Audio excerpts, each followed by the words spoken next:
We'll start with a case presentation. CM is a 15-year-old female who presents to the hand clinic with left index finger tip necrosis. This had progressed over several months despite aggressive medical management by her rheumatologist with nifedipine, bosentan, tadalafil, and aspirin.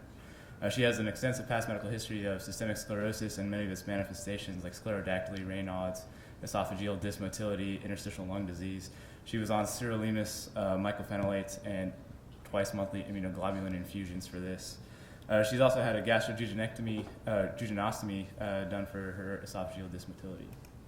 On exam, she had no acute distress. Her bilateral upper extremities demonstrated a punctate skin rash with sclerodactyly in all fingers with pulp loss and clubbing. Her sensation was intact. She had bilateral palpable radial pulses and ulnar pulses. However, the ulnar pulse was weaker on the left. Her left index finger demonstrated dry gangrene of the tip with nail changes, but no erythema and no sign of infection. This is her MR angiogram, and it shows irregular caliber of the ulnar artery as well as the superficial arch. There's no flow of the radial artery distal to the arch. So she underwent periarterial sympathectomy on the 1st of, January 28th of this year, and her intra-op findings were a premature termination of the dorsal branch of the radial artery such that she did not have a deep arch, and there were several areas of stenosis throughout the course of the radial and ulnar arteries, as well as the arches, or the superficial arch, that were relieved with sympathectomy. So today I'll be talking about Raynaud syndrome. We'll go over some of the vascular anatomy, what Raynaud syndrome is, how to work it up from a broad standpoint, touch on the medical management, and we'll look at some evidence of surgical options, and then we'll do a summary and an OITE question before discussion. So the vascular anatomy of the hand, starting at the wrist, the radial and ulnar arteries branch into deep and superficial branches that make up the arches. The superficial arch is highlighted here, is primarily derived from the ulnar artery, the superficial branch of the ulnar artery. However, the radial artery does anastomosis of that as well. And then the deep arch is, again, another anastomosis between the deep branches of the radial and ulnar arteries, but it is primarily derived from the radial artery. There's significant anatomic variability between patients. 90% of patients have an intact deep arch. The superficial arch, however, is only intact in about 78.5% of patients, so between 4 and 5 patients, 1 in 4 and 5 patients will not have a superficial arch. Raynaud was a French physician. He was the first to describe Raynaud's syndrome or phenomenon in his medical school dissertation in 1862. Raynaud syndrome is the triad of vasospasm with first a pale hand, followed by a cyanotic hand due to the deoxygenated hemoglobin. This is followed by a hyperemic phase where you get a very, very red hand, and then what you'll see in hand clinic. There's a difference between primary Raynaud syndrome or Raynaud phenomena and Raynaud syndrome, as we'll be discussing in this talk. So the phenomena is a bilateral, tends to be bilateral. It has the classic triphasic color change, but there's no associated underlying conditions. It doesn't get worse over time. Those patients do not have trophic or ischemic changes in their hands, and there's a very strong female predominance, 10 to 1. This is by far the most common form of Raynaud's that you'll see. The syndrome, on the other hand, is also bilateral, and it has the same triphasic color change that patients will describe in their history.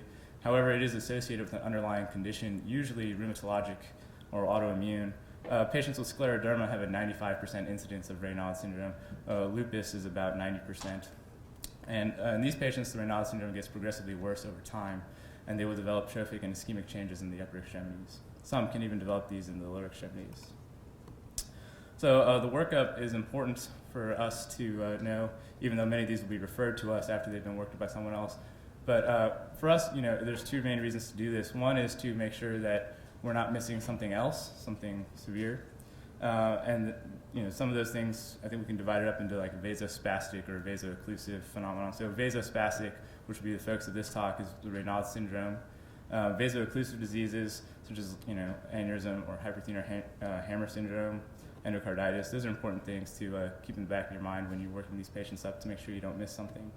If you are working up a vasospastic disorder, make sure that they've had an adequate rheumatologic workup to ensure there's no underlying systemic disease. Red flag would be unilateral Raynaud syndrome. It should be bilateral. So if it's unilateral, think of one of the vaso-occlusive conditions over here. There's a lot of different ways you can work this up in your clinic. Allen's test is a great way to start. You can do it at the wrist and also in the digits. The other thing that's very useful for surgeons is angiography, whether it be an angiogram, CT angiogram, or MR angiogram. That can assist with operative planning. It can rule out a proximal vaso-occlusive disease. It can also be combined with regional block or vasodilators, which can provide some prognostic information about what you'd expect to see after a sympathectomy. Some of these other tests done, such as laser fluximetry or cold stress testing, are very useful in research. So the management, again, very broadly, you can divide this up into medical management, which is composed of mostly behavior modifications, such as wearing gloves, avoiding the cold, smoking cessation, avoiding certain drugs that are vasoconstrictors like nasal decongestants, biofeedback, and then there's pharmacologic therapy, which has had some good results in a lot of patients. So calcium channel blockers, our patient was on nifedipine. Endothelin-1 receptor antagonist, our patient was on bosentan. And then phosphodiesterase inhibitors, our patient was on tadalafil. If a patient would fail all of those things, then you can think about surgical treatment for Raynaud syndrome, which would be a sympathectomy. There's lots of different ways to do this. A chemical sympathectomy using Botox has been described. Cervical or cervicothoracic sympathectomies have been done in the past, and then peripheral sympathectomies we'll talk about a little bit later. You can also augment these with the vascular reconstruction. So Botox, Dr. Neumeister has been the largest proponent of Botox in recent years. He injects 10 units of Botox between the metacarpophalangeal joints just to bathe the neurovascular structures. In two retrospective studies of his, he had great results. 84% of patients had resolution of their pain or a reduction of their pain, and all of them healed their digital ulcers within 60 days of the injections. Complications were temporary intrinsic weakness in about 20 or so percent, and then he had recurrence of disease within his follow-up time period of about 1 in 5 patients. However, his follow-up period is poorly described in his paper, so it's a definite weakness. Cervical sympathectomy is not really used very often anymore. Dr. Levin performed a study when he was here with our thoracic surgery colleagues. This is done thoracoscopically, and the sympathetic chain from T2 to T4 is excised.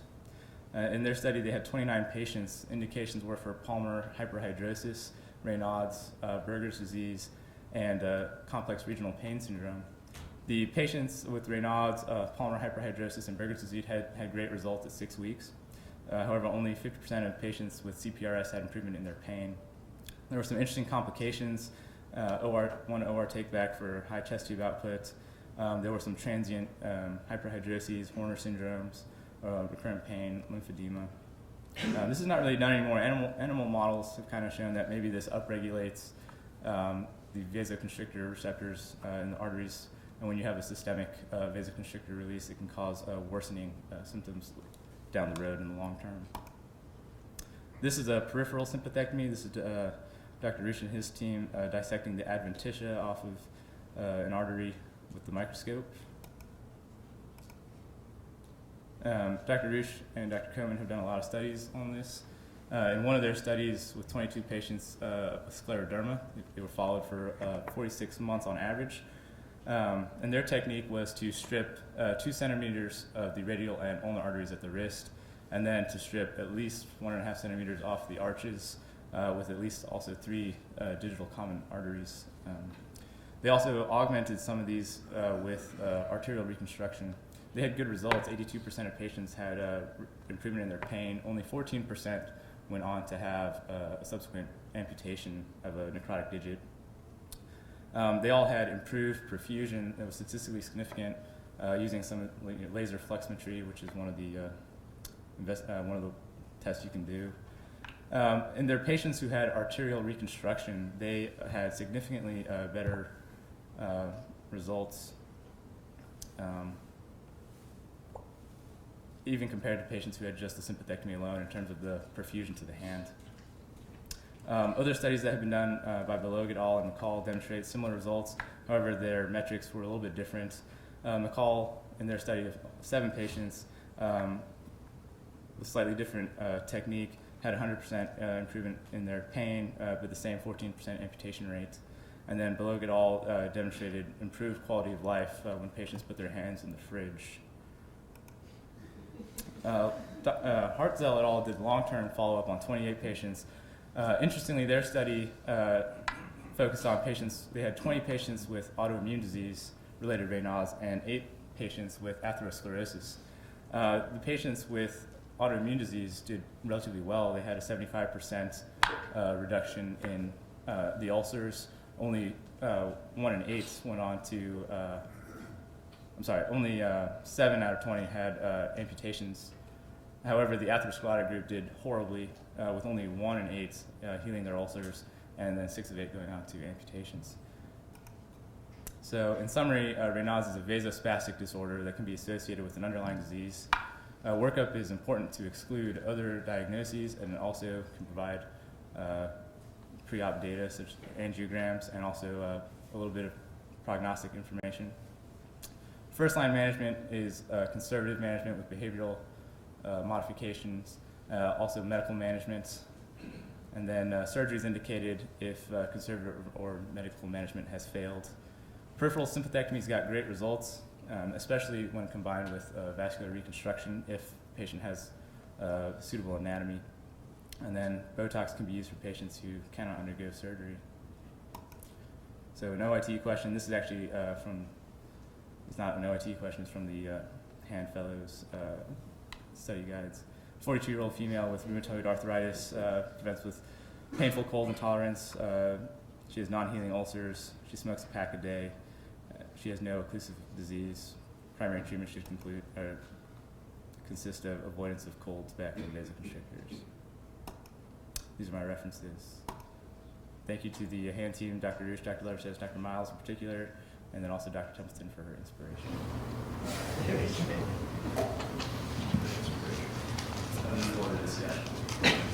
Okay, that's a really nice overview of this topic. It sometimes comes up. There are some syndromes we see in kids who have this. So there's a thing called Raynaud de Lange syndrome, which people get it. And they actually the diagnosis at a Raynaud de Lange patient symposium in Florida, and all the kids, as they walked into the cold hotel room, they all had trouble with their fingers walking through the door one after another. So it goes together. So that's another way you can make a diagnosis. Tell a little bit, or maybe I don't know if they have people here. They are here. So about Botox versus peripheral sympathectomy. So a lot of people are using Botox for all sorts of stuff. Maybe it's more appropriate for the hand people to answer, but maybe contrast. You say that you do surgery first, Botox second, as opposed to Botox first, surgery second. Well, I don't really know the answer, but the Botox studies, the injections were just at the metacarpal heads, between the metacarpal heads, just to the digital neurovascular bundles. And so I think if the patient had disease proximal to that, maybe Botox would not work out so well. So it might depend more on your angiography studies. Yeah, that's a great talk, and I think you covered a very complex topic very quickly. What I think is we're very, very almost prehistoric in evaluating these patients.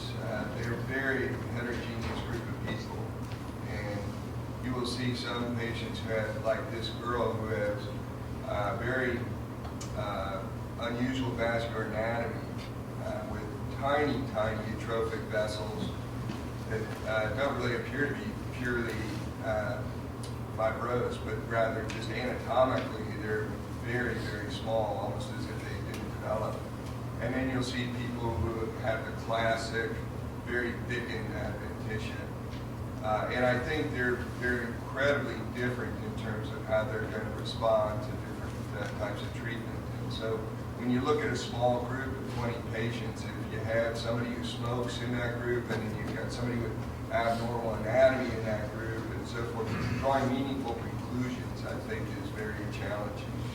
I think what you do know is that the opportunity to do a vein graft reconstruction to get more blood flow at the level of the wrist or the deep arch will give you dramatically better results than a sympathectomy alone. And I think you don't have that opportunity to explore that as an option when you do things with injections and Botox. So it's very reasonable to start with Botox. I think when you get a situation where you've got actual pulp necrosis and dry gangrene, you probably are in a situation where you're going to go with surgery right away. One thing I'd like to have David's opinion on, just for the group, if you get an MR angiogram, and if you would like additional information, but you can get with a high quality regular angiogram, you can't just get another one. So I mean, if the insurance is not going to just keep paying for multiple angiograms. So a lot of times, David's most recent article suggested that even despite what the angiogram shows, a lot of times the final decision as far as reconstruction is made at the time of surgery, not only on the angiogram. But if you really want nice detailed information, the angiogram is going to be much more helpful than an MR angiogram, in my opinion. And also, sometimes proximal, even though your point about unilateral bilateral is totally perfect, but sometimes a proximal source of embolization can look like chronic changes. And so if you do the angiogram, it can't be some brachial artery stick. It's got to be a proximal angiogram to get subclavian, to get all the way down, and then good views of the hand. That's my opinion. He can give the answer. I totally 100% agree with that. We went probably 8 phone calls with radiology about their willingness to do angiograms. 15-year-old girl with compromised renal function, back and forth and back and forth. In point of fact, they actually refused to do bilateral studies at the same time. And they made us bring her back for the other side due to their concerns. So, but I think, no question, that you would prefer to have something better than what we line up with up there. I mean, no question, this is a good example. When kidneys trump hands, right? So you have to do obviously the right thing in your case. And just to make it, I didn't know all that information. Just a general point. Any other comments? I don't know about your statement. Kidneys may. We always get dialysis